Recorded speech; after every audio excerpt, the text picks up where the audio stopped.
gel.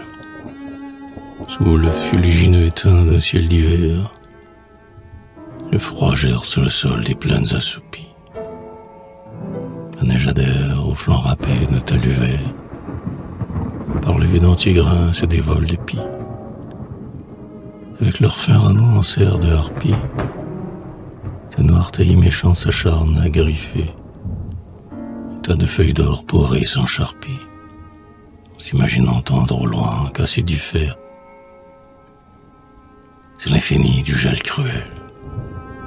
Il incarcère notre âme en un étau géant qui se resserre, tandis qu'avec un dieu sec et faux accord, une cloche de bourg voisin dit sa complainte, martèle obstinément l'âpre silence, éteinte que dans le soir, là-bas, on met en terre un mort.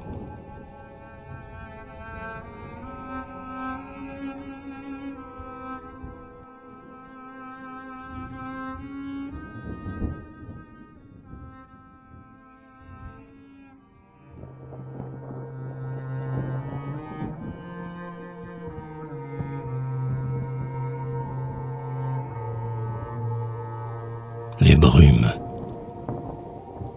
mornes d'hiver, mélancoliquement et douloureusement, roulaient sur mes pensées, sur mon cœur volant linceul d'entendement, et de rameaux défunts et de feuilles froissées. Il est vide, tandis qu'au loin, vers l'horizon, sous l'ouatement mouillé de la plaine dormante, parmi les échos sourds et souffreteux, le son d'un angélus lassé se perd et se lamente. Encore il va mourir dans le vide du soir, si seul, si pauvre et si craintif, qu'une corneille, blottie entre les gros arceaux d'un vieux voussoir, à l'entendre gémir et sangloter, s'éveille et doucement répond et se plaint à son tour, à travers le silence entier qu'elle leur apporte, et tout à coup se tait, croyant que dans la tour, l'agonie est éteinte et que la cloche est morte.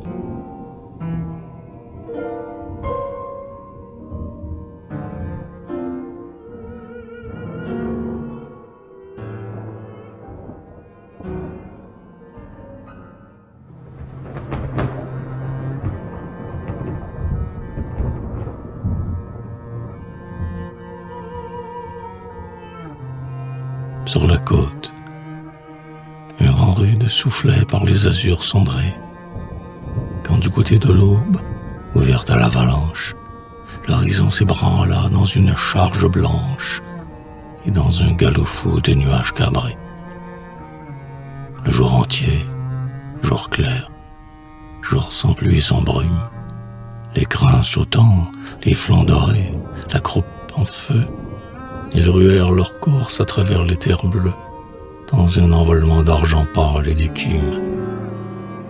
Et leur élan grandit encore, lorsque le soir, coupant l'espace entier de son grand geste noir, les poussa vers la mer, où criaient les rafales, et que l'ample soleil de juin tombé de haut, se débattit, sanglant, sous leur farouche assaut, comme un rouge étalon dans un rite de cavale.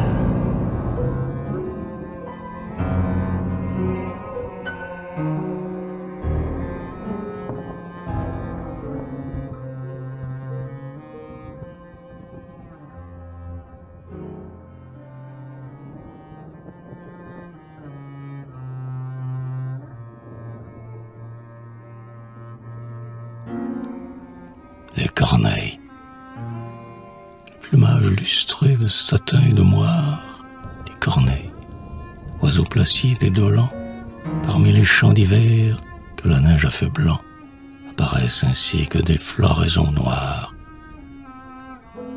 L'une marque les longs rameaux d'un chêne ami, elle est penchée au bout d'une branche tordue, et, fleur d'encre, prolonge une plante entendue par le tranquille écho d'un village endormi.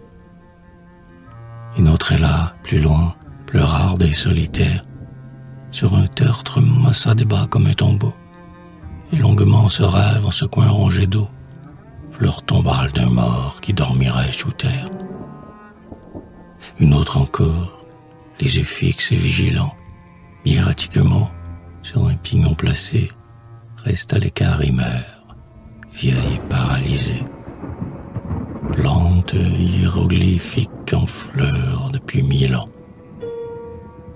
Le plumage lustré de satin et de moire, les corneilles, oiseaux placides et dolents, parmi les champs d'hiver que la neige a fait blanc, apparaissent ainsi que des floraisons noires.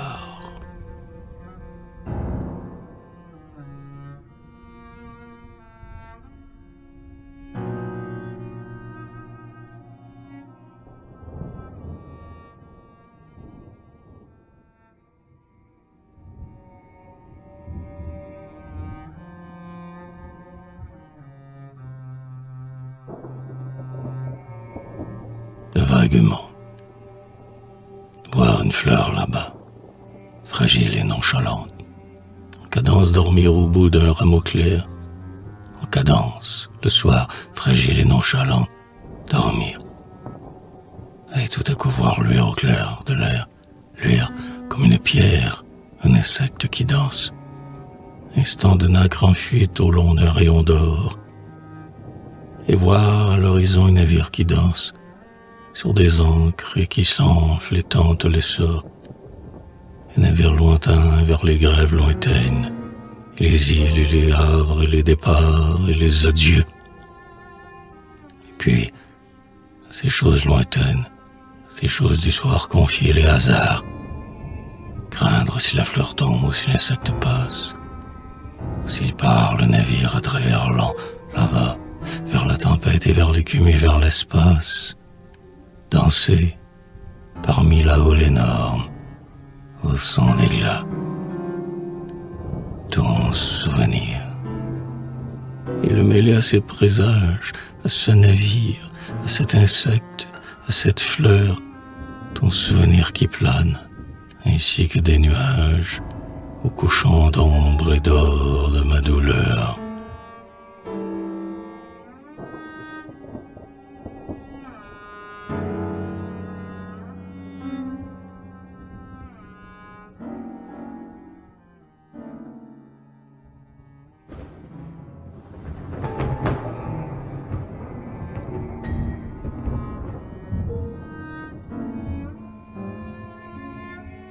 Vénus ardente, en ce soir de couleur, en ce soir de parfum, voici grandir l'orgueil d'un puissant crépuscule, plein de flambeaux cachés et de miroirs défunts.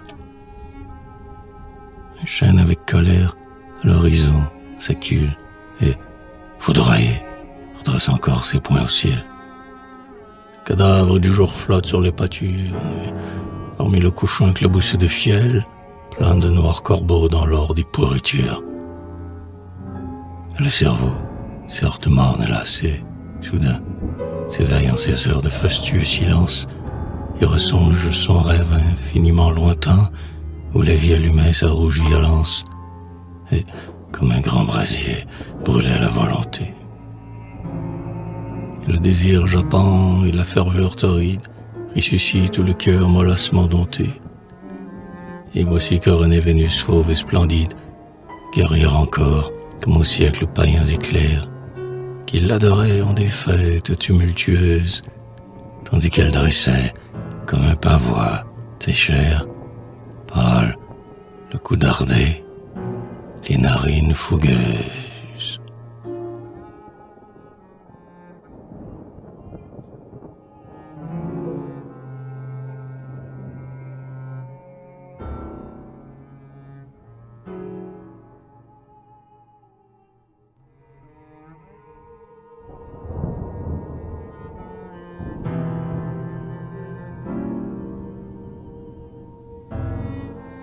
Les cierges, ongles de feu, cierges, ils s'allument les soirs, doigts mystiques dressés sur des chandeliers d'or, à minces et jaunes flammes dans un décor, et des cartels et de blasons et de draps noirs.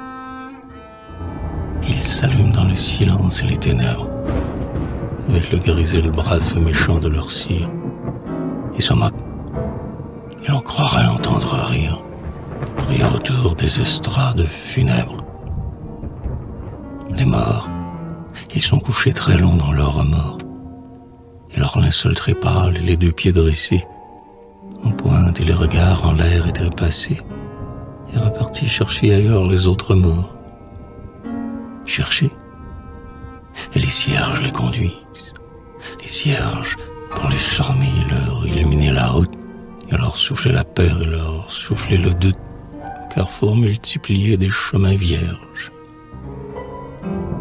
Et ils ne trouveront point les morts aimés jadis, ni les anciens baisers, ni les doux bras tendus, ni les amours lointains, ni les destins perdus, car les cierges ne mènent pas en paradis. Ils s'allument dans le silence et les ténèbres, avec le grésil bref et méchant de leur cire, et se moquent. Et l'on entend gratter leur rire autour des estrades et des cartels funèbres, ongles pâles dressés sur des chandeliers d'or.